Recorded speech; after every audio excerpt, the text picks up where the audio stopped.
Welcome to program views makers. मैं हूं आपके साथ शाइस्ता यूसुफ। मुल्क की मईशत इंतहाई खतरनाक सूरत हाल से दो चार हो गई है। मुल्क में डॉलर तारीख की बुलंद तरीन सतह पर पहुंच गया है और एक ही दिन में 19 रुपए इजाफे से 285 रुपए से तजावुज कर गया है। स्टेट बैंक ने शरह सूद 300 बेसिस पॉइंट्स बढ़ाकर 20% कर दी है। मुल्क में महंगाई की शरह 48 साल की बुलंद तरीन सतह पर पहुंची हुई है और इसके बाद आइंदा माली साल के लिए बिजली पर 3.23 रुपए फी यूनिट सरचार्ज भी आयद कर दिया गया है। अब सवाल यह है कि हुकूमत मईशत के साथ आखिर कर क्या रही है। डिस्कशन के लिए जो मेहमान हमारे साथ मौजूद हैं, तारुफ मैं आपसे करवा देती हूँ। हमें ज्वाइन किया है सीनियर तज्जियाकार आबिद क़य्यूम सुलहरी साहब ने, इम्तियाज़ गुल साहब हमारे साथ मौजूद हैं, मुज़म्मिल सहरवर्दी साहब ने हमें ज्वाइन किया है और हमें ज्वाइन किया है ज़ुनैरा अज़हर साहिबा ने भी। आप तमाम मेहमानों के वक्त का बेहद शुक्रिया। आबिद क़य्यूम सुलहरी साहब, आपकी जानिब आऊँगी। हम देख रहे हैं कि डॉलर मुस्तकिल बेकाबू है। कल 4 रुपये बढ़ा, आज 19 रुपये बढ़ गया। शरह सूद में 300 बेसिस इजाफा हुआ। महंगाई की शरह 48 साल की बुलंद तरीन सतह पर है। ये जो मईशत सर ICU में है, आपके ख्याल में इसका कोई सॉल्यूशन है? देखिए, इसके लिए इंग्लिश में कहा जाता था स्टिच इन टाइम सेव्स 9। अगर आप वक्त के साथ साथ अपने फैसले करते जाएं, उनको आप डिले ना करें, तो आप बड़ी मुसीबत से बच सकते हैं। और हमने जो IMF के प्रोग्राम को प्रैक्टिकली सस्पेंड रखा कई महीने, तो उसका खमियाजा हमें यह भुगतना पड़ रहा है कि तमाम फैसले यकमुश्त करना पड़े एक ही दफ़ा वन गो में, और वो आवाम के लिए भी पेनफुल है और हुकूमत के लिए भी पेनफुल है। अब ये इसका जो वे फॉरवर्ड है वो यही है कि तकरीबन हम IMF के जो स्टाफ लेवल एग्रीमेंट है उसके करीब पहुँच रहे हैं। जो आखिरी मरहला रह गया है वो है नेट इंटरनेशनल रिजर्व का, यानी कि 31 मार्च को स्टेट बैंक के पास कितने डॉलर उसके ज़खायर में होने चाहिए। उसके लिए दोस्त ममालिक से या आपको रोल ओवर चाहिए या आपको उनका अश्योरेंस चाहिए। और दोस्त ममालिक से रोल ओवर लेने में जो एक चीज़ माने है वो हमारी सियासी अदम इस्तेकाम है। China, Saudi Arabia, UAE, Qatar वो किसी ख़ास शख्सियत को ऑब्लाइज नहीं करती, वो हुकूमत को ऑब्लाइज करती हैं। और जब हुकूमत जो है वो देखते हैं कि किसी किस्म के पॉलिटिकल क्राइसिस में है, तो वेट एंड सी की पॉलिसी इख्तियार कर लेते हैं। तो ये है इन नटशेल जिस तरह की इस वक्त हमें मुआशी और सियासी सिचुएशन का सामना करना पड़ रहा है। सही। इम्तियाज़ गुल साहब, ये जो सूरत हाल अब हम ही देख रहे हैं, आपके ख्याल में ये क्यों है? सियासी अदम इस्तेहकाम की वजह से या फिर गलत मौशी पॉलिसियों की वजह से? और इस सिचुएशन में अब हमारी मदद आखिर कर कौन सकता है? देखिए, बुनियादी तौर पे पिछले साल जो मार्च के महीने में अदम एतमाद की तहरीक लाई गई इमरान खान के ख़िलाफ़, तो ये सारा काफ़ी हद तक वो एक बहुत बड़ी वजह बनी है सियासी अदम इस्तेहकाम की, क्योंकि उसके बाद से हमारी सियासत मुस्तहकम नहीं हो पा रही है। इससे बड़ा मसला हमारे गुज़श्ता कई सालों की, बल्कि कई दहाइयों की गैर ज़िम्मेदाराना कर्ज़े लेने पॉलिसी है। और इसके साथ साथ चूँकि जो ज़रूरी इस्लाहात करनी चाहिए थी हमारी सियासी फ़ौजी अशराफिया को, वो उन्होंने नहीं की। वही मुतालबे हैं बार बार IMF की तरफ से आ रहे हैं। यहाँ पे बार बार हमारे हुक्मरानों ने, चाहे वो इसहाक डार साहब थे या हफीज़ शेख साहब थे या मिफ्ता इस्माइल साहब थे, उन्होंने उन इस्लाहात से गुरेज़ किया जिसका बुनियादी मकसद ये था कि इस मुल्क में आम आवाम पे पहले ही बिल वास्ता टैक्सों का बहुत ज़्यादा बोझ है और ये बोझ आप शिफ्ट करें मुराद याफ्ता तबके की तरफ। लेकिन हर मरतबा ये तंग गली से निकल जाते हैं, चाहे वो बड़े ज़मींदार हैं। देखें ना, आप 10-10 करोड़ की गाड़ी में घूमते हैं लेकिन वो टैक्स नहीं देते, कहते हैं जी हमारा तो ज़री रकबा है। बड़े बड़े ताजिर हैं, जब हुकूमत उन पर टैक्स लगाना चाहती है तो वो GHQ पहुँच जाते हैं दाद रसी के लिए।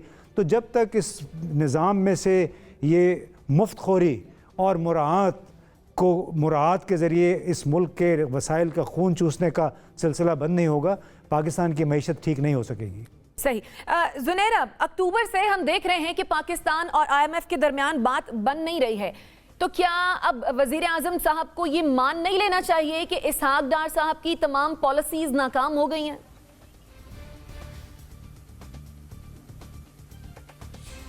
میرے خیال ہے شہباز شریف صاحب کی وزیر اعظم صاحب کی ویسے ہی کوئی لڑائی ہے وزیر خزانہ سے، بیکاز میں نے ابھی تک انہیں ایک دفعہ بھی کوئی جوائنٹ پریسر کسی جگہ پہ اکٹھے کسی چیز کا لائحہ عمل دیتے ہوئے یا رسپانس دیتے ہوئے آن دا پریزنٹ سچویشن میں نے دیکھا نہیں ہے. بالکل ایک ڈسکنیکٹ ہے بٹوین دا ٹو، اور ایسے لگتا ہے جس طرح ایک نواز شریف کی پارٹی ہے جو کہ وزارت خزانہ چلا رہی ہے اور ایک شہباز شریف کی پارٹی ہے جو کہ باقی معاملات کو چلا رہی ہے. سو دیر از اے ٹوٹل ڈسکنیکٹ.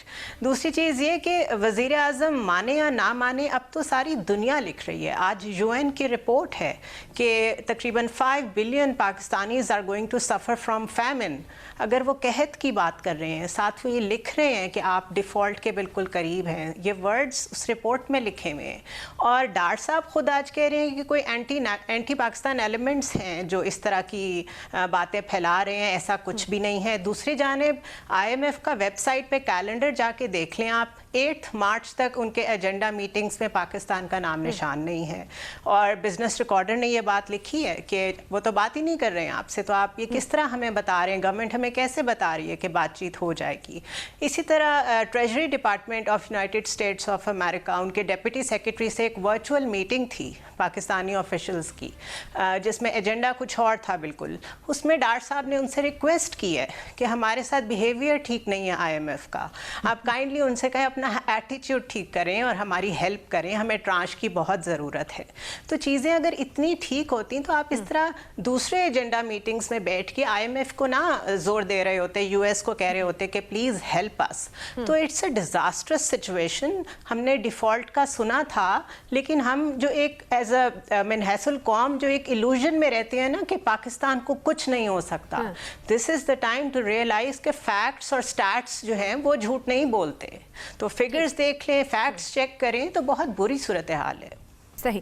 مزمل سہروردی صاحب، کل حکومت یہ کہہ رہی تھی کہ جو فیصلہ آیا ہے سپریم کورٹ سے وہ ہمارے حق میں ہے، لیکن آج احسن اقبال صاحب یہ ٹویٹ کرتے ہیں کہ سپریم کورٹ کے فیصلے کی وجہ سے جو صورتحال بنی ہے آج وہ اس وجہ سے ہے، ڈالر اوپر اس وجہ سے چلا گیا. تو پھر کیا ہوتا مزمل صاحب؟ فیصلہ عمران خان کے حق میں آتا؟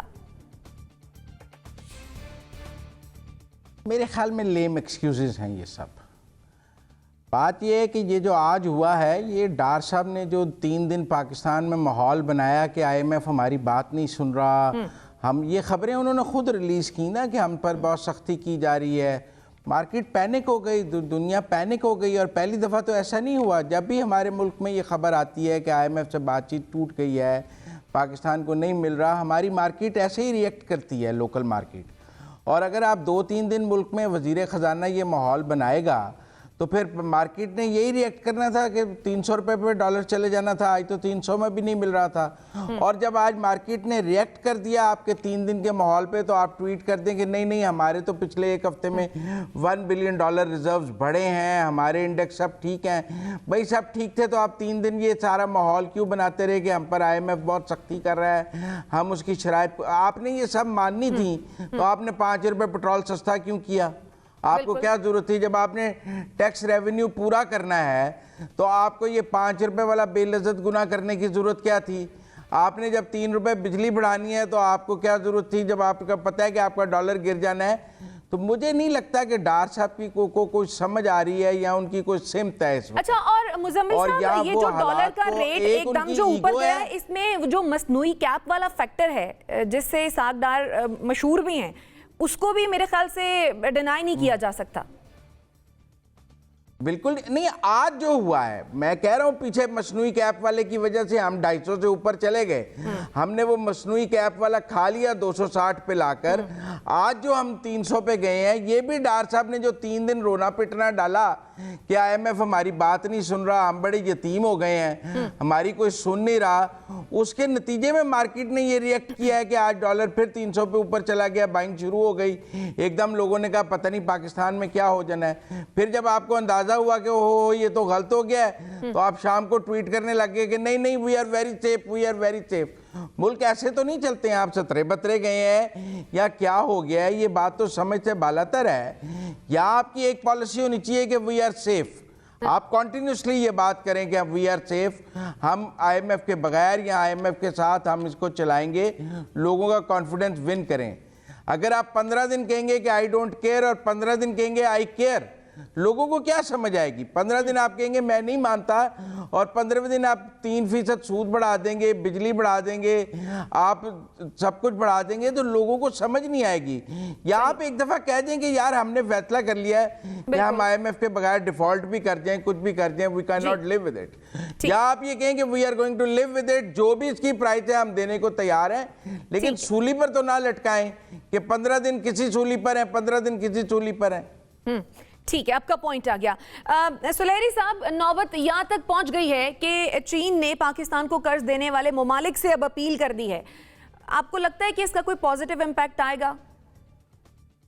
देखिए, ये एक ब्रॉडर अगर आप सिचुएशन देखें तो बेंगलोर में जो G20 कॉन्फ्रेंस चल रही है उसके फ्रांस मिनिस्टर्स का एजेंडा था पिछले हफ्ते, जिसमें चीन पे, सऊदी अरेबिया पे दबाव डाला जा रहा है कि तकरीबन 50 के करीब ममालिक है दुनिया में जो इस वक्त कर्जों के बोझ तले दबे हैं, जिनमें पाकिस्तान भी है, तो उन पे ये बोझ डाला जा रहा है कि वो इन कर्जों को रीशेड्यूल करने की बात करें, तो कि मल्टीलैटरल या पेरिस क्लब उस वक्त तक आपको कोई पाकिस्तान को फॉर एग्जांपल रिलीफ नहीं दे सकता जब तक उसे ये तसल्ली ना हो जाए कि उनका दिया गया रिलीफ चीन के कर्जे वापस करने में नहीं लग जाएगा।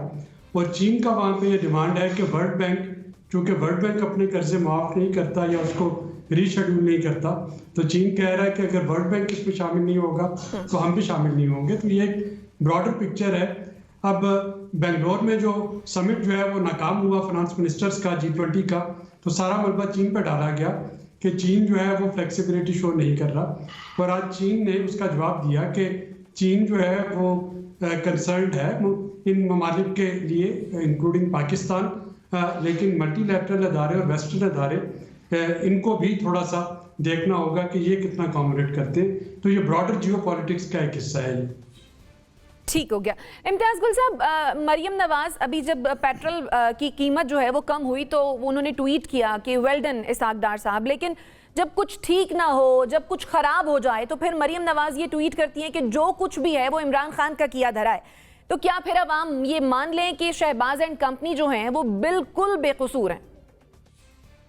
जी, मालूम नहीं उनकी मरियम साहबा की कौन सी बात पे यकीन किया जाए, लेकिन जनरली उनके जो स्टेटमेंट्स हैं मैं समझता हूँ बचगाना नहीं कहूँगा, लेकिन बड़े इमेच्योर से हैं। जो इकॉनमी की सूरत हाल है एक मईशत की, उन पे मरियम साहबा को या हमारे जैसे गैर इकॉनमिस्ट जो लोग हैं उनको तबसरा ही नहीं करना चाहिए, इसलिए कि जब आप तबसरा करें तो आपको फिर उसका बैकग्राउंड भी पता होना चाहिए। बैकग्राउंड उसका वो है जो मैंने कुछ देर पहले बात की कि यहाँ पे गुज़िश्ता कम से कम 10 बरसों से ये मामला ख़राब होता चला आ रहा था। मुझे आज भी याद है 2012-13 में एक गैर मुल्की सफ़ीर ने, बल्कि 2 सफ़ीरों ने, हमारी मीटिंग थी, उसमें उन्होंने कहा कि हमें फ़िक्र है कि 2020 और उसके बाद पाकिस्तान अपने गैर मुल्की कर्ज़े कैसे वापस करेगा। तो वो बिल्कुल उस वक्त उन्होंने सोचना शुरू कर दिया था, लेकिन हमारी जो हुक्मरान अशराफिया है दोनों तरफ से, चाहे वो सिविल है चाहे मिलिट्री है, वो इस बात पे फोकस रहे कि ये एक सिक्योरिटी स्टेट है, हमने भारत के साथ सींग अटकाए हुए हैं, भारत को हम नीचा दिखाएंगे। वो चक्कर, वो हर मामले के लिए सिक्योरिटी का प्रिज्म इस्तेमाल होता रहा है। उसका नतीजा आज ये निकला है कि हम एक डॉलर के लिए तरस गए हैं। IMF ने हमें मुकम्मल अपने शिकंजे में कस लिया है और उसकी बुनियादी ज़िम्मेदारी हमारी इन्हीं अशराफिया पे आयद होती है, क्योंकि इन्होंने इस्लाहात नहीं किए हैं। लिहाजा मरियम बीबी जो मर्ज़ी कहती रहें, वो ज़ाहिर है सियासतदान है, ख़ुद को रेलेवेंट रखने के लिए इस किस्म की बातें करेंगी, लेकिन उन पे मेरा ख्याल है ज़्यादा उनको सीरियस नहीं लेना चाहिए। लेकिन इम्तियाज साहब, ये रेलेवेंट रहने के चक्कर में जो आवाम है वो बेचारी क्या करे, आवाम पिस रही है। बहरहाल ज़ुनैरा, मिफ्ता इस्माइल ये कहते हैं कि हुकूमत की कोई पॉलिसी नज़र नहीं आ रही है और मईशत के साथ खिलवाड़ हो रहा है, जबकि दूसरी जानब जो मौजूदा वज़ीर ख़जाना है इसाक डार, वो ये कहते हैं कि मईशत इस वक्त दुरुस्त सम्त में गामज़न है। अब हम क्या करें, किसकी बात सुने, किसकी बात माने, कहाँ देखें?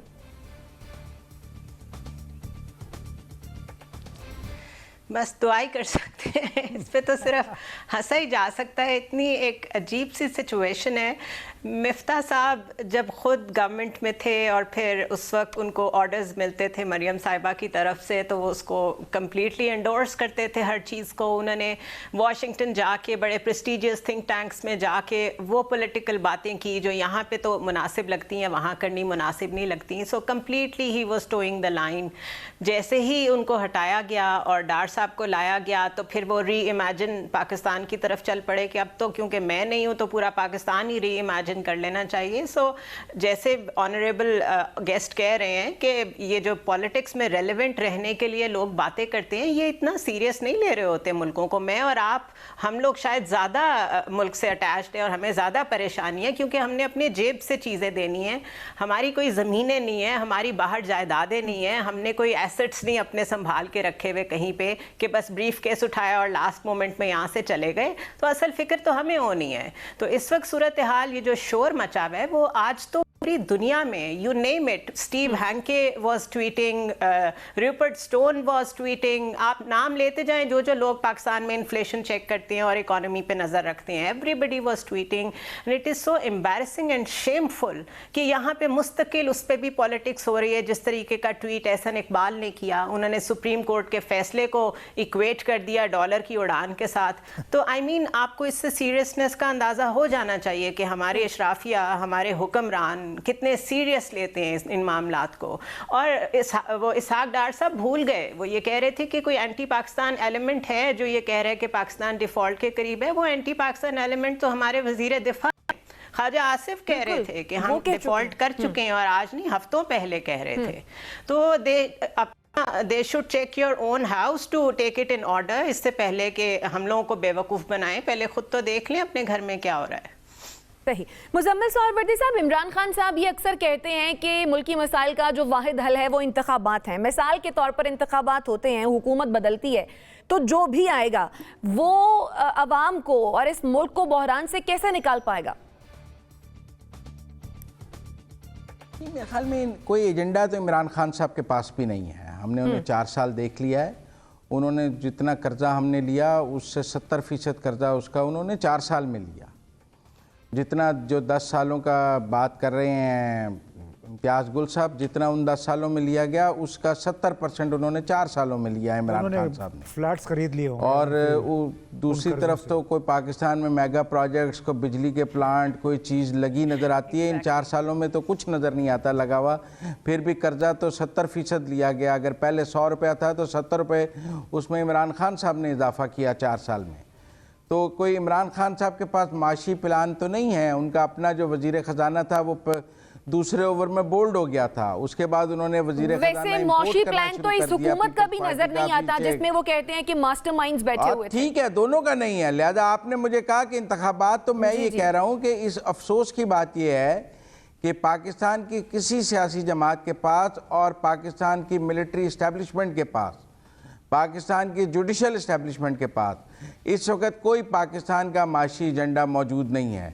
इन सब के अपने अपने वेस्टेड इंटरेस्ट तो हो सकते हैं, लेकिन इनके पास कोई ऐसा रोड मैप मौजूद नहीं है जो ये हमारे सामने लाएं और हम कहें कि इसके नतीजे में हम इस भंवर से निकल जाएंगे।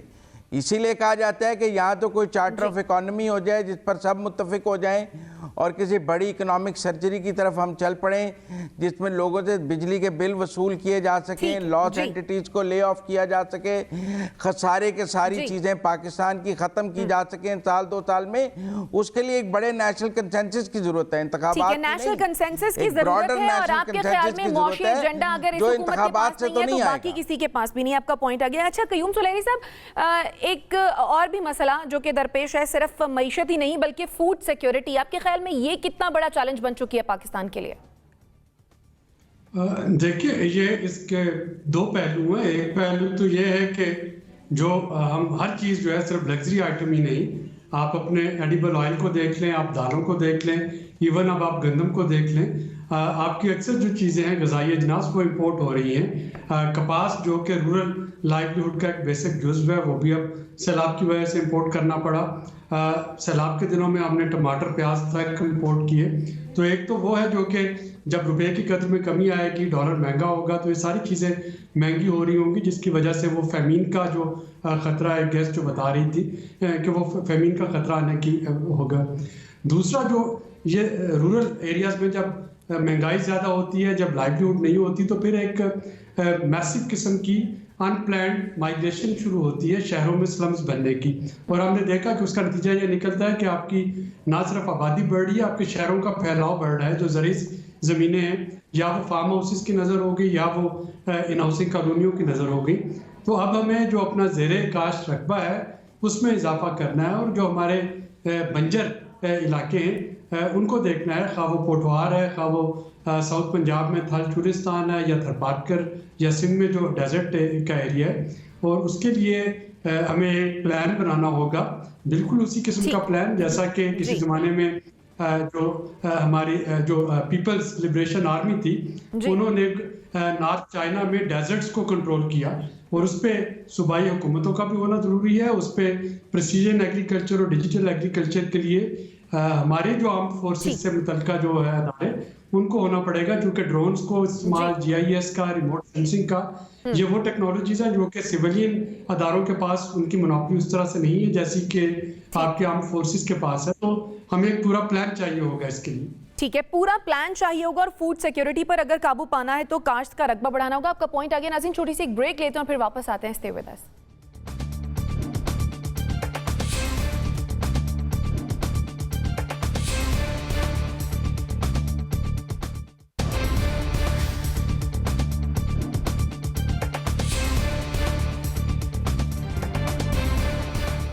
Welcome back after the break. Break پر جانے سے پہلے ہم بات کر رہے تھے ملکی معیشت کے حوالے سے.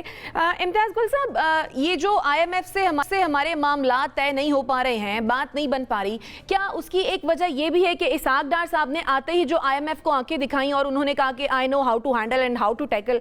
اور اگر تو IMF سے ہمارے معاملات طے ہو جاتے ہیں تو کیا صورتحال بہتر ہو جائے گی؟ دیکھیں، ہمارے معاملات IMF کے ساتھ اب ہماری شرائط پہ نہیں بلکہ مکمل طور پہ IMF کی شرائط پہ طے ہونے ہیں.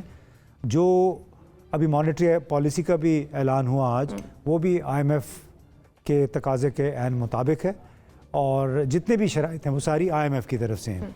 اب اگلے پروگرام کے لیے ان کی توقع یہ ہوگی کہ جہاں جہاں ہم چاہتے ہیں کہ اصلاحات ہوں وہ یہ حکومت اصلاحات کرے. لیکن اصل معاملہ پھنسا اس لیے ہوا ہے کہ IMF والے ہر چیز تحریر میں چاہتے ہیں، وہ چاہتے ہیں کہ لکھا ہوا ہمیں ملنا چاہیے. ابھی تک ہماری حکومت اس موڈ میں نہیں ہے، اور دوسری طرف اس ہمارے بحیثیت مجموعی ہماری سیاسی فوجی اشرافیہ کی ساکھ برباد ہو چکی ہے. میں یہ کہوں گا ان پہ کوئی اعتبار کرنے کو تیار نہیں ہے، کیونکہ یہ بار بار وعدے کر کر کے ہم نے 25 سال گزار دیے. 2008 میں بھی ہمارا جو 9 میں بھی IMF کے ساتھ پروگرام ہوا تھا، بظاہر ہم نے مکمل کیا. 2014-15 میں بھی ہم نے مکمل کیا، لیکن جو وعدے ہم نے کیے تھے وہ پورے نہیں کیے. لہٰذا اس مرتبہ IMF والے اب ڈٹ گئے ہیں کہ ہم نے ان سے اصلاحات کروا کے چھوڑنی ہے، اور ایسی اصلاحات جس کا بوجھ عام آدمی پہ نہ جائے بلکہ ان لوگوں پہ جائے جو کہ ماہانہ جن کی پینشنیں 5-10 لاکھ روپے ہے. جس ملک میں منیمم ویج یعنی کم از کم اجرت 17,500 ہزار ہے، وہاں پہ ریٹائرڈ جج، جرنیل اور نہ معلوم کون کتنے ماہانہ کی 5 لاکھ 10 لاکھ پینشنز لیتے ہیں. وہ کہہ رہے ہیں کہ یہ پینشنز پہ آپ، یہ تو آمدنی ہے ان کی اس وقت عملاً، تو اس پہ بھی ٹیکس لگائے. تو بہت ساری ایسی چیزیں ہیں جہاں پہ ہمارے بڑے لوگ، جس کو مفتاح اسماعیل صاحب 1% ریپبلک کہتے ہیں، وہ لوگ باقی 99% لوگوں کی کاسٹ پہ اس ملک میں پل رہے ہیں، بڑھ رہے ہیں، امیر سے امیر تر ہوتے چلے جا رہے ہیں. بنیادی نقطہ بیرونی ممالک کا، IMF کا یہ ہے کہ آپ عوام کو بھی تھوڑا سکھ کا سانس لینے دیں. صحیح. اچھا عابد قیوم سلیری صاحب، یہ جو شرح سود میں اضافہ ہوا ہے، اس کا امپیکٹ ایک تو کیا آئے گا اور کہاں کہاں پر آئے گا؟ دیکھیے، سب سے بڑا امپیکٹ جو ہے وہ تو ہے کہ آپ کی کاسٹ آف ڈوئنگ بزنس بڑھ جائے گی. ظاہر ہے کوئی بھی انڈسٹری اگر وہ بینک گارنٹیز اور بینک لونز پہ چل رہی ہے تو جو اس کو काइबोर प्लस जो भी फैक्टर होता है, तो ये तो पॉलिसी रेट है, इससे ऊपर होता है शरह सूद। तो 22, 23, 24% पे एक तो उसको प्रॉफिट होगा इतना, तो तभी वो बैंक के लोन वापस कर सकेगा। दूसरा इसका जो मेजर इम्पैक्ट है वो हमारी अंदरूनी मुल्क अदायगियों पे आएगा, जो कर्ज़ों की अदायगी है। पाकिस्तान की जो अपने कर्ज़े हैं इंटरनली हुकूमत के, खा वो बैंकों से हैं, खा वो लोकल बॉन्ड्स के ज़रिए हैं, तो उसकी जो पेमेंट है वहाँ पे भी ये कर्ज़ा जो है वो मज़ीद बढ़ जाएगा। तीसरा जो बड़ा इसका इम्पैक्ट आता है वो आपकी जो इंटरनेशनली जो हम लैंडिंग कर रहे होते हैं, एक तो वो हमारी क्रेडिट रेटिंग जो है वो नेगेटिव होने की वजह से वो पहले से मुतासर है। जब आपकी मुल्क के अंदर शरह सूद इतनी बढ़ जाती है, तो आपको बाहर जब आप कर्जा लेने जाते हैं या अपने बॉन्ड फ्लोट करते हैं, तो वहाँ पे भी ये एक्सपेक्टेशन होती है कि आपका जो शरह सूद होगी, जो आप उनको रिटर्न वापस कर रहे होंगे, वो आम से कदरे ज़्यादा होगा। तो ये आपकी बोरिंग, कॉस्ट ऑफ बोरिंग बढ़ जाती है इंटरेस्ट से। लेकिन ये करना इसलिए ज़रूरी है कि अगर इसको ये दो वजह से किया जाता है। एक तो होता है महंगाई रोकने के लिए, जो मुईशतें क्रेडिट कार्ड पे, हायर परचेज एग्रीमेंट पे, बैंक लोन्स पे चलती हैं, वहाँ पे तो इसकी वजह से महंगाई में कमी आती है, जो पाकिस्तान में नहीं है। पाकिस्तान में इसलिए बढ़ाया जाता है कि लोग डॉलराइजेशन की तरफ ना चले जाए, तो जो रुपए की कदर को इस्तेहकाम देने के लिए बढ़ाया जाता है। अब अगर किसी के पैसे बैंक में पड़े हैं, तो जाहिर है कि उसको इस पे रिटर्न थोड़ा सा ज़्यादा आएगा, या अगर कोई यहाँ पे बाहर से इन्वेस्टमेंट लाना चाह रहा है तो उसको रिटर्न ज़्यादा मिलेगा।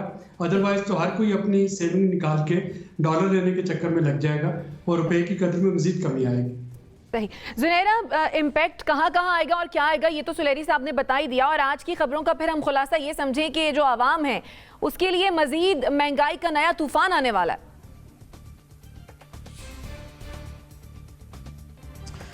डेफिनेटली इन्फ्लेशन देख लें आप 30% से ऊपर जाएगी, और 3 अप्रैल को दोबारा मीटिंग होनी है और उसमें ये जो शरह सूद है ये दोबारा बढ़ाई जाएगी। सो अभी तो ये मज़ीद कहाँ तक जाएगा एटलीस्ट मैं प्रिडिक्ट नहीं कर सकती, बिकॉज़ मैं इकोनॉमिस्ट नहीं हूँ। लेकिन इस वक्त सूरत हाल ये हो गई है कि जिसको थोड़ी सी भी सेंस है चीज़ों की, कॉमन सेंस है, उसको इकोनॉमी समझ आने लग गई है। 30 इयर्स से आप IMF के पास जा रहे हैं, कर्ज़े ले रहे हैं और उसी से कर्ज़े उतार रहे हैं और उसी से अय्याशियाँ कर रहे हैं, और उससे गरीब का कुछ नहीं बन रहा। IMF को हम विलन बना के पेश करते हैं। IMF के पास हम जाते हैं, वो तो नहीं हमें बुलाते। UK की इकॉनमी और वियतनाम की इकॉनमी मिसाल है, ये भी एक दफ़ा गए हैं IMF प्रोग्राम में, लेकिन एक दफ़ा जाके उस प्रोग्राम की रिकन्स्ट्रक्शन जिस तरीके से करनी थी उसको किया, अपनी इकॉनमी को खड़ा किया और दोबारा नहीं जाना पड़ा। तो ये जो पॉलिटिकल विल होती है to serve your country, to serve your people, अपने लोगों का भला करना, जब वो एब्सेंट हो तो जो मर्जी कर लें, आपको कोई बहुत बड़ा कर्जा भी मिल जाए इस वक्त, सारी दुनिया भी इस वक्त कर्जा दे दे, तब भी आप भूखे ही रहेंगे। सो बेसिकली वो जो कह रहे हैं टैक्स द रिच लोगों के ऊपर टैक्स लगाएं जो टैक्स देने को तैयार नहीं है। जैसे ही उनकी तरफ आप देखते हैं वो माफियाज की तरह सड़कों पे निकल आते हैं, आपको ब्लैकमेल करते हैं। कई दफ़ा हमें नज़र नहीं आ रहे होते लेकिन फिर भी ब्लैकमेल कर रहे होते हैं। तो आपने जब ये इक्विटेबल इकोनॉमी जब तक आप नहीं बनाएंगे और इस तरह से रीस्ट्रक्चर नहीं करेंगे अपने सिस्टम को, जिसमें हर एक को कम अज़ कम कोई खाने पीने को और जो एक इक्विटेबल लेवल ऑफ लिविंग होता है वो मिल रहा हो, तब तक आप इसी तरह सर्कल्स में घूमते रहेंगे।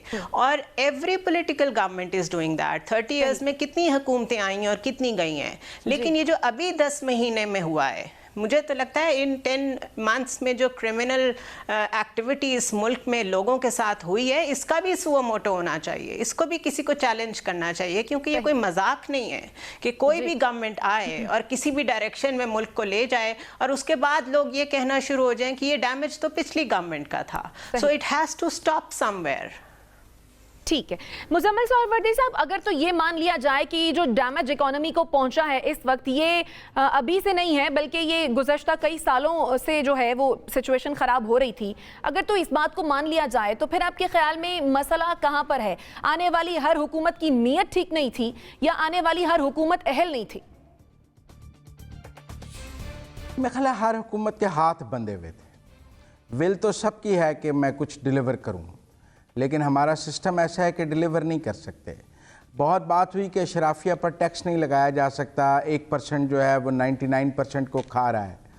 कोई शुभ मोटिव ले लेना कि पाकिस्तान की अदालतों में अमीरों के टैक्स के मामलात पर कितने स्टे ऑर्डर्स मौजूद हैं, ये सेस के और एफपीआर के टैक्सेस पर कितने स्टे ऑर्डर्स मौजूद हैं। हमने IMF से डील करने के लिए पाकिस्तान की अमीर तरीन कंपनियों पे एक सुपर टैक्स लगाया, उन्होंने जाके सुप्रीम कोर्ट से स्टे ले लिया, 10 महीने स्टे चलता रहा। हम इस मुल्क गरीब से टैक्स लें, गरीब तो स्टे नहीं ले सकता, लेकिन अमीर तो फौरन अदालत से जाके स्टे ऑर्डर ले आता है कि अपने स्टे के लिए। अगर ये शुभ मोटिव हो जाए कि हम टैक्स के मामलात पर स्टे ऑर्डर नहीं देंगे और गरीब की तरह गरीब की बिजली कट जाती है जब तक वो बिल ना दे, अमीर से टैक्स लिया जाए, उसका स्टे बाद में देख लेंगे कि टैक्स जायज़ था या नहीं जायज़ था। अरबों रुपए के, हजारों सैकड़ों अरबों रुपए के टैक्स के मामलात अदालतों में ज़ेर इल्तवा हैं। 12 अरब डॉलर हर हुकूमत के हाथ बंधे हुए हैं। आप शब्बर जैदी से पूछ लें, आप उससे पहले पूछ लें, आप आज पूछ लें, आप जिस पर टैक्स लगाएंगे वो सुबह जाके स्टे ऑर्डर ले आएगा इस मुल्क की अशराफिया। तो कहीं ना कहीं आप देखें रैकोडिक का मामला अदालत ने खराब किया, अरबों डॉलर के हमें जुर्माना पड़ गया। उसके बाद ये हुआ कि उन्होंने कहा जाके अदालत से अपना मुआहदा सर्टिफाई करा के लाएं कि आपकी अदालतें माली मामलात में स्टे दे देती हैं, खारिज कर देती हैं, तो हम जो आपसे डील कर रहे हैं उसे सुप्रीम कोर्ट से वैलिडेट करा के लाएं। किसी मुल्क में ऐसे भी होता है कि माली मामलात की वैलिडेशन के लिए सुप्रीम कोर्ट को कह दिया जाए। तो हालात इस कदर खराब हैं कि हर हुकूमत के हाथ बंधे हुए। वैसे बज़ाहिर तो ये लगता है कि कोई एक आई विश के कोई रीबूट का बटन होता जिसको हम प्रेस करते और फिर सारा सिस्टम जो है एक दफ़ा दोबारा से नया हो जाता। आपका पॉइंट आ गया। नाज़रीन, छोटी सी एक ब्रेक लेते हैं और फिर वापस आते हैं। स्टे विद अस।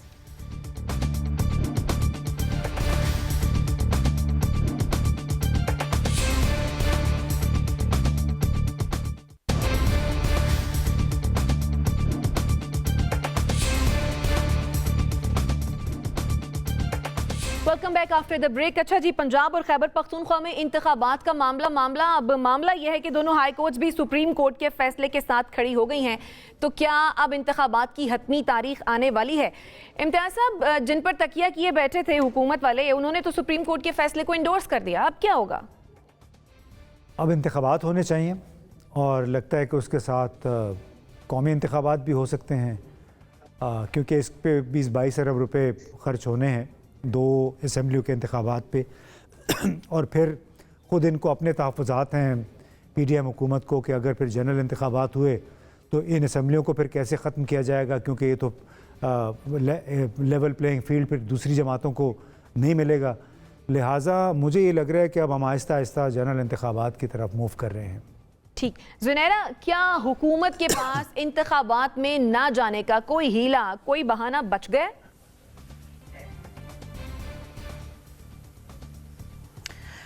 नहीं, I think they are at war with themselves, to be honest.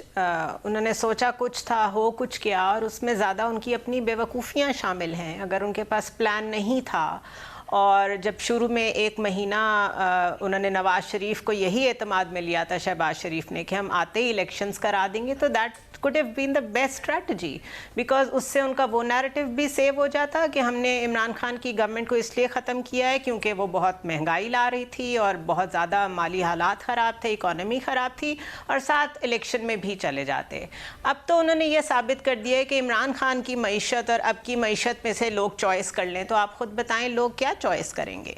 सो उन्होंने ख़ुद कहते हैं you have shot your self in your own foot. तो ऑप्शन कोई नहीं है। इंतखाबात मुझे भी तकरीबन जनरल इलेक्शंस उसी तरह नज़र आ रहे हैं जिस तरह इम्तियाज़ साहब बात कर रहे हैं, बिकॉज कुछ माली मामलात भी हैं और पॉलिटिकल मामलात भी उसी तरफ जा रहे हैं। ठीक। सुलहरी साहब, आपके ख्याल में इंतखाबात के मामलात जल्द हल होते नज़र आ रहे हैं?